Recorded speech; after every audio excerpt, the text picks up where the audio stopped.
Once upon a time, in a small cottage at the edge of a great forest, there lived a widow with her 2 daughters. The elder daughter, Celeste, was as beautiful as a summer rose, with golden hair that caught the sunlight and eyes like polished sapphires. She knew her beauty well and spent her days admiring her reflection in every mirror, every window pane, every still pool of water. The younger daughter, Rosalind, was gentle and plain, with mouse-brown hair and soft gray eyes. While Celeste preened and primped, Rosalind swept the floors, tended the garden, and drew water from the village well each morning before dawn. Their mother favored Celeste above all things. "My beautiful daughter," she would coo, brushing Celeste's golden locks. "You shall marry a prince one day, and I shall live in a castle." To Rosalind, she offered only sharp words and sharper glances. "You have your father's plain face. At least make yourself useful." And so the years passed, with Celeste growing ever more vain and Rosalind growing ever more kind, for hardship had not hardened her heart. It had softened it, like rain softens the earth. One crisp autumn morning, when the air tasted of apple cider and wood smoke, Rosalind made her way to the village well with her clay pitcher balanced on her hip. The path through the forest was carpeted with leaves of gold and crimson, crunching beneath her worn shoes like whispered secrets. Such beauty in these simple things. If only Mother could see. As she approached the ancient stone well, she noticed an old woman sitting on its edge. The stranger's clothes were tattered and gray as storm clouds, her back bent with age, her face creased like old parchment. She looked up at Rosalind with eyes that seemed to hold the depth of deep water. "Kind child, I am so very thirsty. Might you drink from your pitcher?" Rosalind's heart stirred with compassion. Without hesitation, she drew the coolest, clearest water from the well's depths and offered her own cup to the stranger. "Please, grandmother, drink as much as you need. The morning is cold and you look weary." She helped the old woman drink, steadying the cup with gentle hands, and even offered her the small piece of bread she had saved for her own breakfast. The old woman's eyes glimmered, not with tears, but with something else, something ancient and knowing. She straightened, and for just a moment, the air around her seemed to shimmer like heat rising from summer stones. "You have a kind heart, dear child. In a world that often forgets gentleness, you remembered. For this gift of compassion, I grant you a gift in return." Before Rosalind could speak, the old woman's form blurred and shifted, like watercolors running together. Where the bent crone had stood, there now stood a fairy of impossible beauty, clothed in robes that seemed woven from moonlight and morning mist. Her wings were gossamer and silver, catching the light like dewdrops on spider silk. "When you speak, child, let your words carry the beauty of your heart. May diamonds and roses fall from your lips, so all may see the treasure that lies within you." And with that, the fairy vanished like breath on a mirror, leaving only the scent of wild roses and the morning mist curling around the well. Rosalind stood in wonder, her heart beating like a bird's wings. When she tried to speak, she felt a strange tingling on her tongue. "What magic is this?" With her words, 2 perfect diamonds tumbled from her lips, catching the sunlight like captured stars. A white rose, full and fragrant, followed, falling softly into her cupped hands. Fear and wonder warred in her chest as she gathered her pitcher and ran home, diamonds and roses marking her path like breadcrumbs through the forest. When Rosalind burst through the cottage door, her mother and sister were at the table. Celeste was admiring her reflection in a silver hand mirror, while their mother counted their meager coins. Rosalind, "Mother, breathless. the most wondrous thing has happened. More diamonds spilled forth, clattering on the wooden table like hailstones. Roses in shades of pink and white tumbled after, their perfume filling the small cottage. The mother's eyes grew wide as moons. She snatched up the diamonds, biting them with her teeth to test their authenticity, her hands trembling with greed. Where did you get these? Tell me everything! Through a cascade of jewels and flowers, Rosalind told her tale.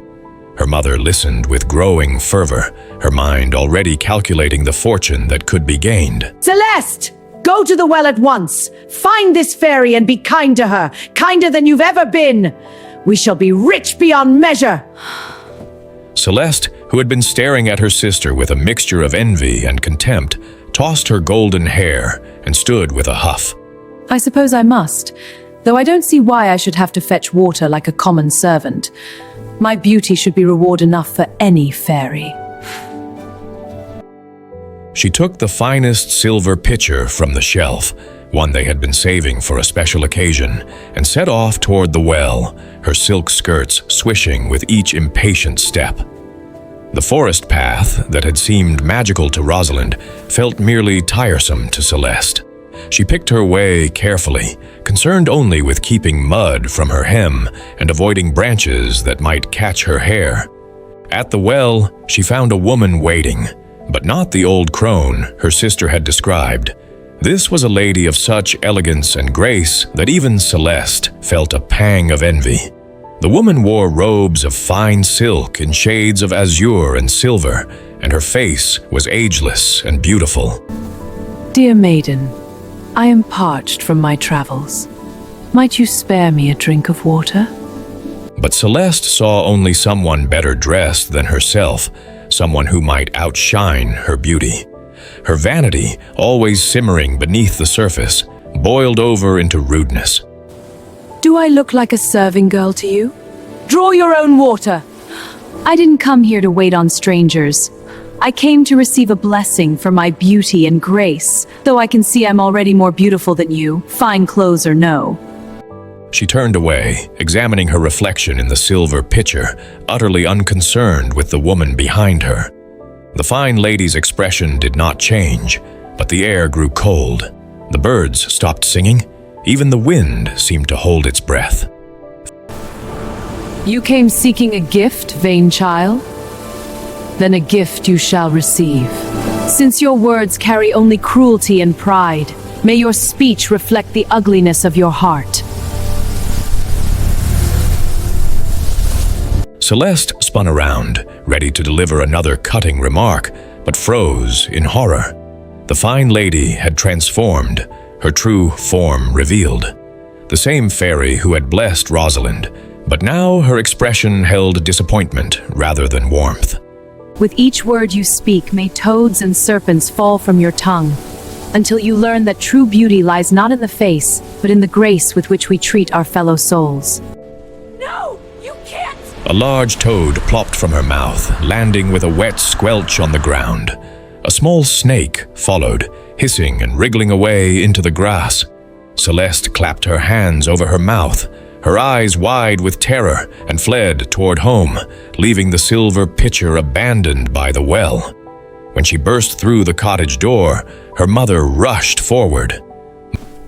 My darling, where are your jewels? Where are your diamonds? Celeste, through tears and terror. Mother, something terrible. Toads and snakes tumbled forth with each sob, hopping and slithering across the floor. Their mother screamed and jumped onto a chair, her face twisted with disgust and fury. You wretched girl! What have you done? You've ruined us! But her anger quickly found a new target. She turned on Rosalind, who stood in the corner clutching a broom with frightened hands. Mother. This is your fault! You've cursed your sister with your peasant magic! Get out! Leave this house and never return! Rosalind, voice breaking. But Mother, I've done nothing wrong. Diamonds and roses fell, but they brought no comfort now. Her mother raised her hand, and Rosalind, who had endured so much, finally felt her gentle spirit break. Not with anger, but with a profound sadness that this was how her kindness was repaid. She gathered only a small bundle of her belongings, her father's old cloak, and walked out into the autumn evening. Behind her, she could hear Celeste's muffled sobs and the angry voice of their mother, punctuated by the sounds of toads hopping across the wooden floors. The forest path was dark now, lit only by the first stars emerging in the purple sky.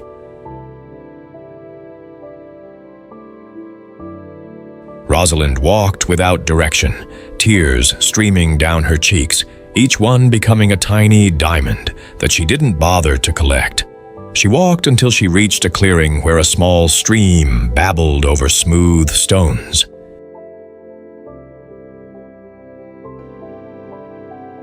There, exhausted and heartbroken, she sat on a fallen log and wept.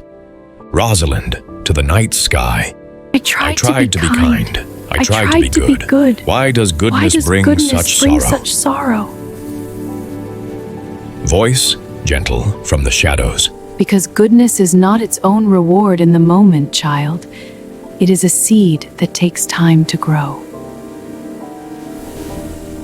Rosalind looked up to see the fairy standing before her, no longer in disguise, her wings casting silver light across the clearing. Fairy. Your mother cast you out, but she has freed you. The cottage you left behind was a cage, and you, dear child, were always meant to fly. But where shall I go? I have nothing but these strange gifts, and a heart that feels broken. Your gifts will open doors that would otherwise remain closed. Your kindness will attract true companions, and your broken heart will heal, stronger and wiser than before. The world is vast, Rosalind, and it has been waiting for someone with your gentle spirit. The fairy reached out and touched Rosalind's forehead, and warmth spread through her like sunlight after rain.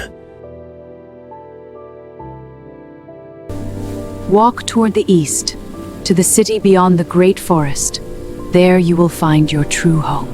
And remember, the greatest magic is not what falls from your lips, but what lives in your heart.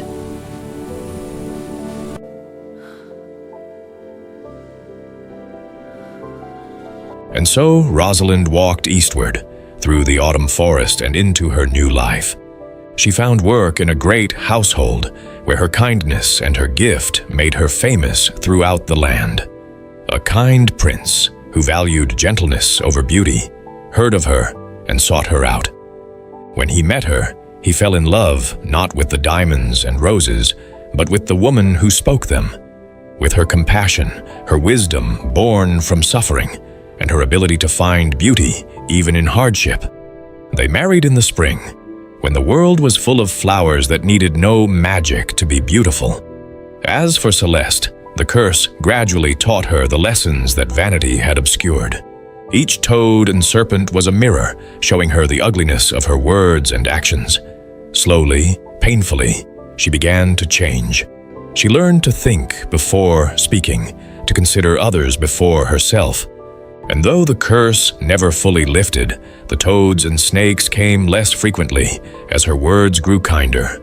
Years later, when Celeste had truly changed, she made the long journey to her sister's castle. She arrived at the gates, humble and ashamed, no longer the beautiful girl she had been, but someone far more precious, someone who had learned what it meant to be truly kind. Celeste. Please, I seek my sister, the princess. Tell her that Celeste has come to apologize. Celeste? The princess's sister? Yes. Please let me see her. Only one small toad hopped out, a sign that her heart was nearly healed. Rosalind came running, and when she saw her sister, aged by hardship, humbled by consequence, but with eyes that finally held genuine warmth, she embraced her without hesitation. Sister, you have traveled far. I have traveled farther than you know. Can you forgive me? I forgave you long ago. The question is, have you forgiven yourself? And so both sisters found their happiness, though in very different ways. Rosalind had found hers through maintaining her kindness, even in cruelty. Celeste had found hers through losing everything and discovering what truly mattered. The fairy, watching from the forest's edge, smiled. Her magic had done what magic does best, not changed reality, but revealed the truth that was always there. True beauty comes from within, and the words we speak are merely echoes of the heart that speaks them.